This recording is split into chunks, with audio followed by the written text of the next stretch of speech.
Movie के start में हमें एक लड़की एमा को दिखाया जाता है जो कि विंडो से एक कैट को देख रही थी जो कि पानी में डूब रही है। ये यहाँ पर कोई भी इमोशंस शो नहीं करती। दरअसल उसको इस कैट के डूबने का कोई भी दुख नहीं हो रहा था और न ही ये सोचती है कि ये इस कैट को बचाने के लिए जाए। इसके बाद हम देखते हैं कि ये अपने फादर के साथ रहा करती थी और ये ब्रेकफास्ट करते हुए अपने फादर से बात करती है। तभी इसकी एंट इसके घर पर आती है जो एमा की न्यू बेबी सीटर के बारे में बात करती है। एक्चुअली में एमा की जो फर्स्ट बेबी सीटर थी यानी कि उसके घर में उसकी देखभाल क्या करती थी, उनका एक्सीडेंट हो गया था और कोई भी नहीं जानता था कि उनका एक्सीडेंट कैसे हुआ। और अब एमा की आंट ने उसके लिए न्यू बेबी सीटर ढूंढी है। अब जब ये दोनों बातें कर रहे होते हैं तो एमा इनको डेड कैट के बारे में बताती है। तभी हम देखते हैं कि एमा के फादर उस मरी हुई कैट को पॉन्ड से बाहर निकाल रहे थे। हम एमा को देखते हैं जिसके फेस पर जरा सा भी अफसोस नहीं था कि अगर वो इस कैट को बचा लेती तो शायद ये बच जाती। इसके फादर को देखते हैं जो इसकी न्यू बेबी सीटर का इंटरव्यू ले रही है।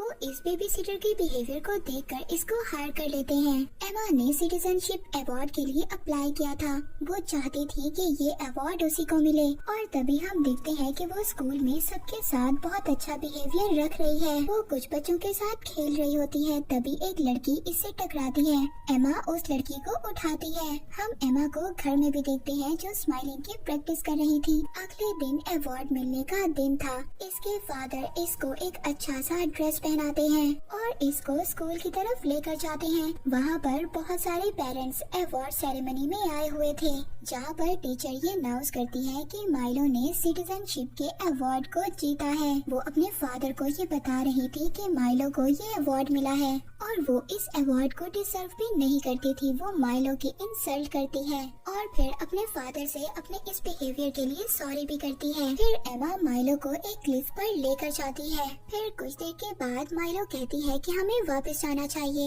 एमा माइलो के पास जाती है। इसके बाद हमें स्क्रीन ब्लैक दिखाई जाती है। कुछ देर के बाद हम माइलो के पेरेंट्स को देखते हैं। वो एमा के पास आते हैं। क्या तुमने हमारी बेटी माइलो को देखा है? एमा कहती है कि उसने काफी देर से उसको नहीं देखा। तभी वो लड़कियां जो क्लिफ की तरफ से आ रही थी वो मदद के लिए चिल्लाती हैं। माइलो के पेरेंट्स भी उन बच्चों के पीछे जाते हैं। वो जाकर देखते हैं कि उनकी बेटी पानी में डूबकर मर चुकी थी। उसको सीपीआर ट्रीटमेंट भी दिया जाता है मगर उसकी तो डेथ हो गई थी। अगले दिन ब्रेकफास्ट पर एमा के फादर उससे पूछते हैं कि वो कैसा फील कर रही है अपनी फ्रेंड के बारे में, मगर एमा तो इस बात को मुकम्मल इग्नोर कर देती है कि जैसे उसे अपनी फ्रेंड के मरने का बिल्कुल भी दुख नहीं हुआ। फिर उसी दिन एमा की बेबी सीटर भी घर आ जाती है। एमा रात को देखती है कि उसकी बेबी सीटर उसके फादर की मेडिसिन को देख रही थी। वो सोचती है कि शायद ये इनको चुराना चाहती है। फिर जब ये अपनी बेबी सीटर के साथ मूवी देख रही थी तो ये उसको बताती है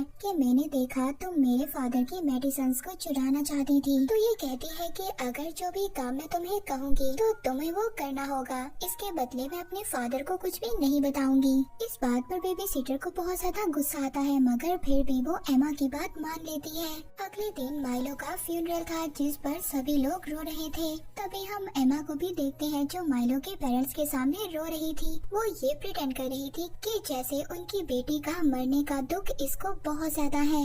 एमा के फादर जब माइलो के पेरेंट्स से बात करते हैं तो वो इनको बताते हैं कि माइलो का मेडल भी मिसिंग है। एमा के फादर ये बात सुनकर बहुत ज्यादा परेशान हो गए थे। उसी रात एमा के फादर लॉन्ड्री के लिए जब एमा के रूम में कपड़े लेने के लिए जाते हैं तो वहाँ पर इनको माइलो का मेडल मिलता है। तभी इनको एमा पर शक हो गया था। ये वहाँ पर कुछ पिक्स को देखते हैं जिसमें एमा कब से माइलो को घूर रही थी। इनको अपनी बेटी पर शक हो गया था। अगले दिन एमा की टीचर पुलिस ऑफिसर के साथ एमा के घर पर आती है। वो आकर इसके फादर से बात करती है और बताती है कि कुछ बच्चों ने एमा को क्लिफ पर माइलो के साथ देखा था उसकी डेथ से पहले। रात को एमा के फादर एमा से पूछते हैं कि क्या तुम माइलो के साथ क्लिफ पर गई थी? ये सिंपली कह देती है कि मैं तो नहीं गई थी। इस बात पर एमा के फादर उससे कहते हैं कि कुछ लोगों ने तुम्हें माइलो के साथ क्लिफ पर देखा था। इस बात पर इसको गुस्सा आ जाता है और वो कहती है है कि ये बात आपको मिसेस एलिस ने बताई है और वो तो मुझे पसंद ही नहीं करती। नेक्स्ट डे हम उसी बेबी सिटर को देखते हैं जो एमा के फादर की वर्किंग प्लेस पर जाती है और वहाँ पर सिगरेट पीने की परमिशन मांगती है, जिस पर एमा के फादर उससे कहते हैं कि वो यहाँ पर स्मोकिंग नहीं कर सकती क्योंकि यहाँ पर बहुत सारे केमिकल लिक्विड्स हैं। बाद में यही बेबी सिटर जब एमा के साथ बाहर जाती है ताकि ये दोनों खेल सकें, तभी ये देखते हैं कि घर के बाहर मिसेस एलिस की कार है। बेबी सिटर एमा को बताती है कि इसके खिलाफ एक केस रखा गया है। ये कहा जा रहा है कि जब माइलो की डेथ हुई थी तो क्लिफ पर तुम भी उसके साथ थी। फिर बेबी सिटर एमा को घर के अंदर लेकर जाती है और इसको डराने की कोशिश करती है और बताती है कि अगर तुमने ही ऐसा किया है तो तुम्हें इलेक्ट्रिक चेयर पर बिठाया जाएगा। इस बात पर एमा बहुत ज्यादा डर जाती है, मगर फिर भी वो एडमिट नहीं करती कि उसने कुछ किया है। अगले दिन हम बेबी सिटर को देखते हैं जो पूरे घर में एमा को ढूंढ रही थी। तभी हमें रूफ पर एक वेस्ट को दिखाया जाता है। एमा की टीचर जो कि ड्राइव कर कर अपने घर जा रही थी, तभी एक वेस्ट इनको डिस्ट्रैक्ट करता है और फिर हम उनकी कार की बैक सीट पर एक वेस्ट नेस्ट देखते हैं जो कि एमा ने ही उनकी कार में रखा था। उसने ये प्लान किया था कि किसी तरह इसकी टीचर की भी डेथ हो जाए एक्सीडेंट से। एमा की बेबी सिटर भी वो मेडल देख लेती है जो कि माइलो का मेडल था और अब वो इस मेडल को ले जाकर एमा के फादर के रूम में लैंप पर लटका देती है ताकि वो पकड़ी जाए। एमा जब अपने फादर के रूम में आती है तो वो फौरन से उस मेडल को अपने पीछे छुपा लेती है। एमा के फादर इस बात को नोटिस कर लेते हैं और फिर वो एमा को बहुत ही प्यार से अपने पास बिठाते हैं और कहते हैं कि बेटा ये मेडल तुम्हारे पास कहाँ से आया। एमा खुद से ये स्टोरी बना देती है कि माइलो ने खुद इसको ये मेडल दिया था। अगले दिन एमा के फादर जब ऑफिस जा रहे होते हैं तो ये रास्ते में थेरेपिस्ट को भी कॉल करते हैं क्योंकि ये चाहते थे कि ये अपनी बेटी को किसी साइकियाट्रिस्ट को दिखाएं। तभी ये रास्ते में देखते हैं कि किसी का एक्सीडेंट हुआ है। दूसरी तरफ हम एमा को देखते हैं जो अपनी बेबी सिटर से पूछ रही थी क्या तुमने लैंप पर ये मेडल रखा था, और वो बहुत ज्यादा गुस्से में थी। तभी एमा के फादर वहाँ पर आ गए थे और एमा को अपने साथ ले जाने का कहते हैं और कहते हैं कि अपना वो मेडल भी ले लो जो तुमने माइलो से लिया था। और फिर ये इसको माइलो के घर लेकर जाते हैं। एमा इस मेडल को माइलो की मदर को रिटर्न कर देती है। माइलो की मदर बहुत ज्यादा कंफ्यूज लग रही थी इस मेडल को लेते हुए। तभी वो एमा के फादर को बताती है कि मिसेस एलिस की डेथ हो गई है कार एक्सीडेंट की वजह से। एमा जब ये सुनती है तो वो ऐसा प्रिटेंड करती है, वो रोने लग जाती है और कहती है कि वो उसकी फेवरेट टीचर थी।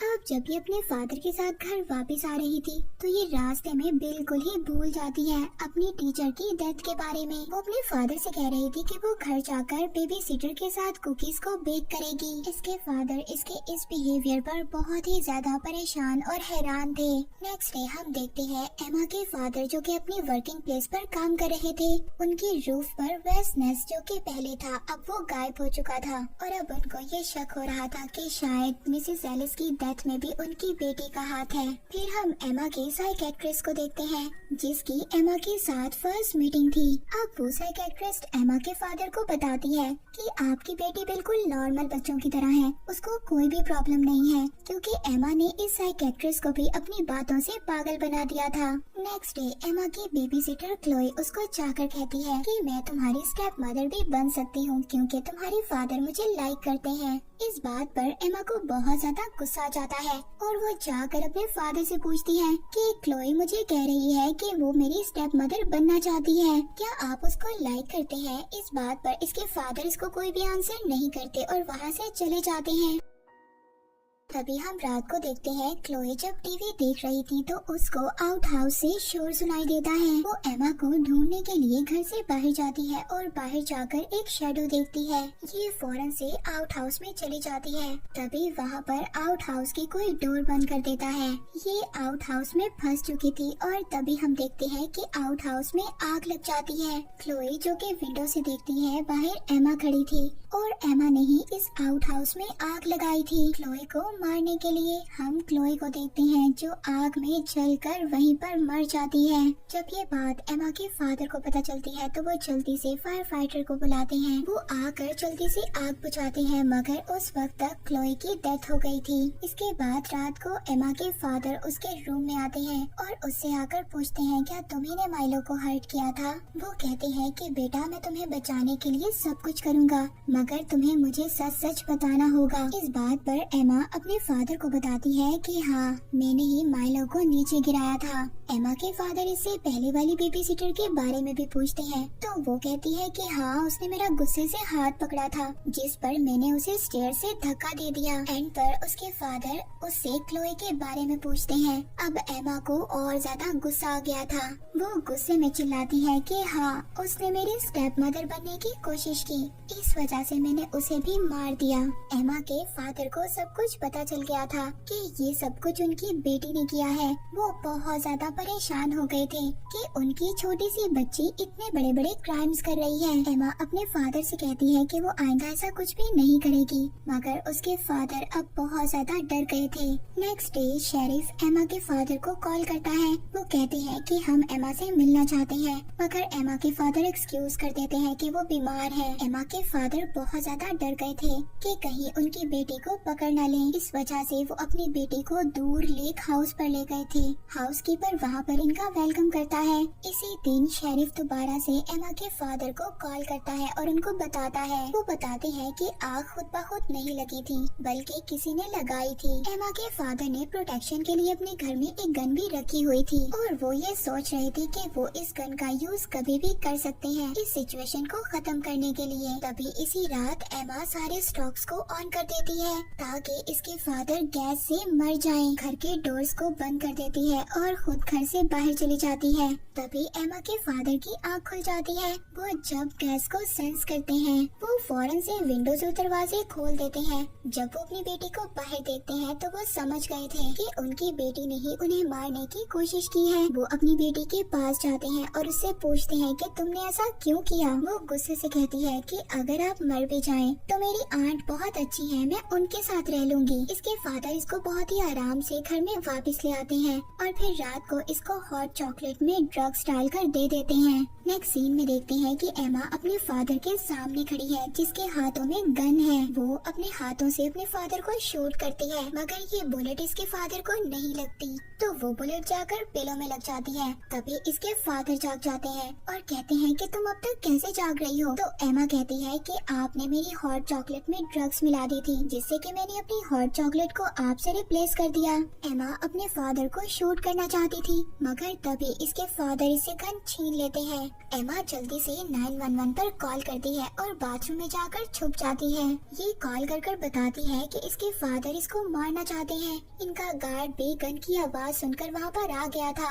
ये आकर देखता है कि एमा बाथरूम में छुपी हुई है और इसके फादर इसको गन पॉइंट पर लेकर खड़े हैं। गार्ड एमा को बचाना चाहता था, मगर तभी एमा के फादर अपनी बेटी को शूट करने की बजाय खुद को ही शूट कर लेते हैं। एमा देखती है कि उसके फादर ने उसी के सामने खुद को शूट कर लिया था। मूवी के लास्ट सीन में हम एमा की आंट को देखते हैं, जो कि उसको लेने के लिए आई हैं। वो उसको हग करती हैं और कहती हैं कि तुम्हारे फादर तो एक सिक इंसान थे, जो सबको ये कह रहे थे कि तुमने ही सबको मारा है। ऐसा कैसे हो सकता है? इसका मतलब ये था कि एमा की आंट उस पर बहुत ज्यादा बिलीव करती थी। और इसी के साथ ही मूवी यहीं पर एंड हो जाती है।